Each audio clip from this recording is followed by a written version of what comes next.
In front of me right now, we've got two of the fastest smartphones on the planet. So we're going to start with the extreme one, and then we're going to get to the extra extreme one. Yeah. First up then is the RedMagic 5G. Pretty funky looking box. I quite appreciate something that's different. So first up is the smartphone. Weighty bit of kit at over 200 grams. A little insert with a funny hexagonal camera cutout. You've got a charger. Strangely, the phone can support insane 55-watt fast charging, but it only comes with an 18-watt charger. There's a black and red USB-C cable, and then manuals. So elaborate looking box, yes, but nothing really of note inside. But that's because pretty much all resources are being used to make the best possible phone. I will say this, the RedMagic 5G flies in the face of subtlety. It's a non-conformer from every angle compared to the sea of smooth, elegantly shaped flagship phones nowadays. But if anything, this is for people who just don't care. Or actually, if anything, people who are actively trying to be different. You've got hexagonal camera cutouts, you've got ridges and buttons and cutouts on every side of the phone. Even your volume rocker is ridged to accentuate this aggressive design, and there's a glowing logo on the back. The best way to describe this phone is basically as a market-leading spec sheet for a surprisingly affordable price. So get this, it starts at less than $600. The exact price isn't finalized yet, but for that, you get a 6.55-inch AMOLED display with a world-leading 144Hz refresh rate, a top-level Snapdragon 865 chipset, up to 16 gigs of LPDDR5 RAM, and 256 gigs of the fastest UFS 3.0 storage. There's a 4,500 mAh battery, the phone has 5G, and its camera can record 8K video. So that's pretty cool. On paper, this basically looks like goodbye Samsung. It's offering equivalent if not better specs for quite literally half the price. I kinda wish I was spec'd that well. And there's actually more cool stuff that isn't immediately obvious from the spec sheet. A cracking set of stereo speakers, one on the front and one on the bottom. You've got a headphone jack, which is a rarity these days. And get this, a liquid cooling system assisted by a physical fan inside the phone. So these sort of grills you see on the side, they're actually exhausts so that cold air can enter and hot air can leave. So would I swap my $1,400 Galaxy S20 Ultra phone to use it? Well, if my primary objective with my phone was gaming, then yeah, I probably would. First of all, this isn't just a case of let's throw everything into one phone and hope it works. The performance of the RedMagic speaks for itself. To give you an idea, on Antutu benchmark, while my Samsung scores a solid 500,000, this phone has the highest benchmark score I've ever seen, borderline 600,000. And while my phone, and a lot of phones, they'll start to kind of throttle their performance as they overheat, the RedMagic didn't. I mean, this is a phone that is built for sustained performance. But I will say, this fan, the one on the inside, can make quite a racket. Let me show you. So this is what it sounds like when you flick the switch and turn it into gaming mode.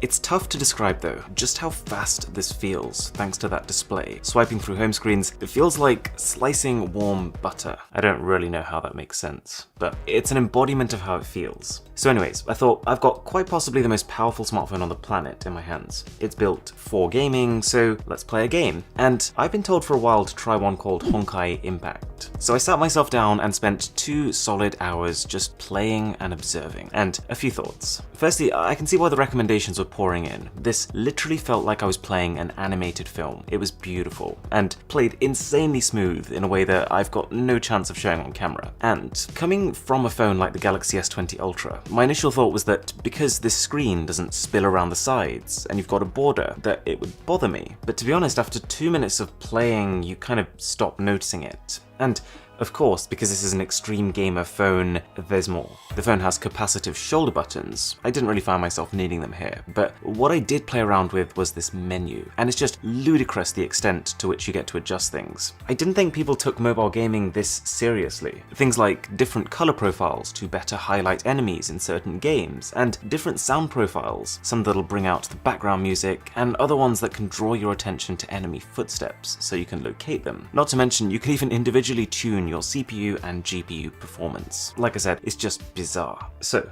based on my time with it, would I recommend this phone to gamers? Yes. Is this the perfect phone that everyone should just drop what they're doing right now, run out and buy? Probably not. But I almost think with the right software, it could be. There's obviously a bunch of minor hardware things missing, things like wireless charging and an IP68 water and dust resistance rating, but the biggest problems I had with the phone were actually all software related. And to be honest, that's a good position to be in. For example, just the general software appearance. This user interface looks dated, kind of what people would have thought was cool 10 years ago, but credit where due, the phone has a sick charging animation, which actually changes based on whether or not the fan is spinning. But like, no camera app should ever look like this. Or just the camera itself. And let me be very clear, this is actually a perfectly good quality 64 megapixel camera. The hardware is there, and you can shoot genuinely usable 8K video from it. Like this shot right here, I could crop all the way in and it's still sharp.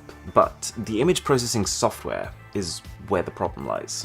It doesn't handle dynamic range nearly as well as the sensor is capable of. And the AI on this phone, when it tunes the colors of your photos, it's so heavy-handed that your photos can swing from this to this, just depending on whether or not the phone recognizes what it's shooting. It is early software though, so we can cut it some slack. And for the most part, I'm excited to see where RedMagic goes with their affordable, extreme phones. Also, if you are enjoying this video, a sub to the channel would be amazing. But now, welcome to a smartphone that is more expensive, but in a lot of ways it dials things up to the next level.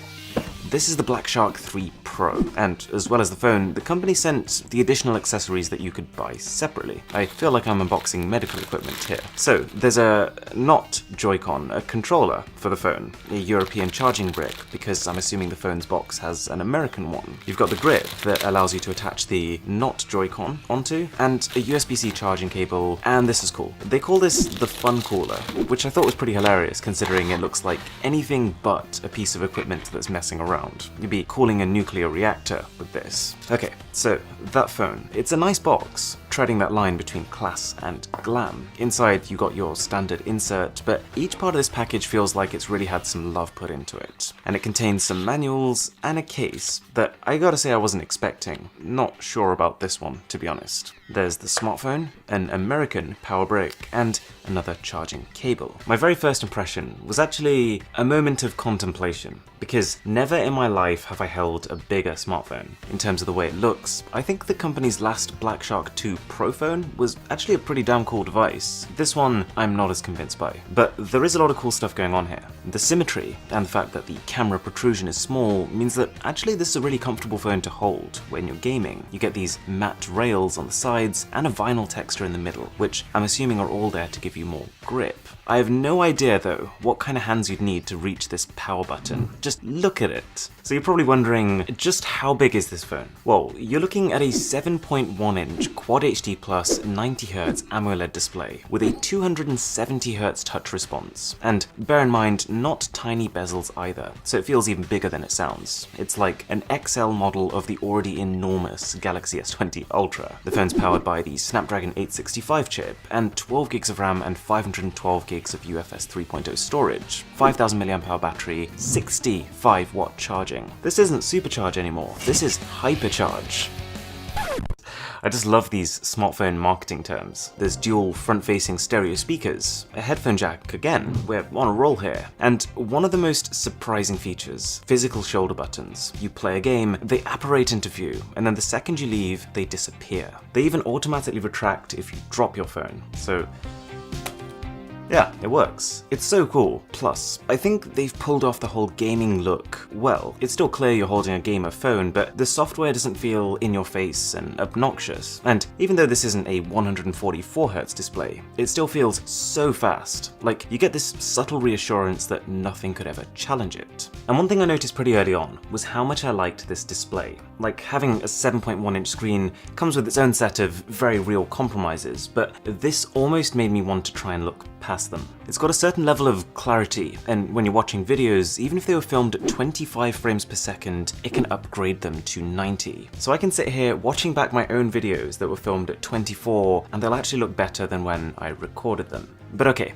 gaming phone, let's game. And actually, while we're at it, we've got this frankly nuts looking cooler, so let's stick it on and see how that works. The game of choice was Call of Duty Mobile, so I clicked this switch to enter the dedicated gaming space. I turned on ludicrous mode, which maximizes the chipset, puts the display at its max touch sampling rate, and prioritizes your network speed in-game. And off we went. These shoulder buttons surprise me. I've tested a lot of smartphone gadgets that try to emulate this functionality, and at best they're a more comfortable way to do what your phone can already do, but these actually made me better. Admittedly, when it comes to Call of Duty Mobile, that's like polishing a turd, but hey, I felt more precise and more in control. The only thing I would say is that after prolonged periods, it doesn't matter if you have triggers or a nice grippy back. This is never going to be as comfortable as holding, say, a dedicated Xbox One controller. So after a bit, I did have to put it down, take a breather, and then come back. But still, the graphics, the frame rate, the controls are all the best I've ever had on an Android phone. Also, in case it wasn't clear,